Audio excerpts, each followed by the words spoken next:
नमस्कार दर्शक बंधु आसूची बड़ लघुचाप आगामी 3 दिन में प्रबल वर्षा तो कौन रही संपूर्ण अपडेट जानिबा ता पूर्व जदि आम चैनल को सब्सक्राइब करना एवं चैनल को सब्सक्राइब कर ऑल नोटिफिकेशन को ऑन कर दिंतु जहाद्वारा आगक यहीपरि अपडेट नोटिफिकेशन सर्वप्रथम पाइपर।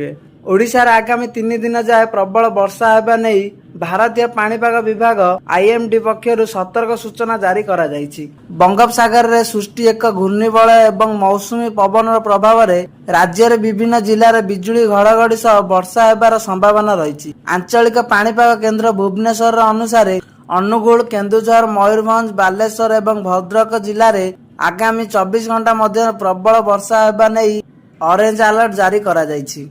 यह सहित राज्य में 25 जिले में हालुकारु मध्यम वर्षा सह वज्रपात होगा नहीं येलो अलर्ट जारी करा जायछि। उपकूल एवं दक्षिण और केतेक अंचल में काल बैशाखी प्रभाव देखा देव।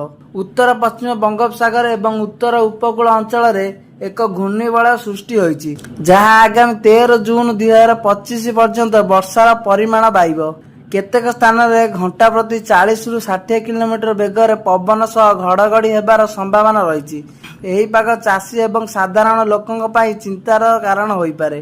पाणीपाग विभाग मत्स्यजीवी मानक समुद्र न जिबा पाई परामर्श देइछि कारण उत्तर बंगोपसागर रे 45 रु 65 किमी बेगरे पवन बहिबा आशंका रही। चाषी मानक फसल सुरक्षा पाई आगुआ पदक्षेप नेबाकू कुहा जायछि। साधारण जनता को वज्रपात समय रे खोला स्थान रे न रहिबा निरापद आश्रय देबाकू अनुरोध करा जायछि। यही वर्षा खरा और गरम रु किछि आश्वस्ति आनिबो बोली आशा करा जायछि। तेबे अति वर्षा जोगु निम्नांचल रे जलबंदी और फसल नष्ट हेबार आशंका रही। राज्य सरकार और जिला प्रशासन को संभाव्य परिस्थिति मुकाबिला पाई प्रस्तुति रहिबाकू निर्देश दिया जायछि।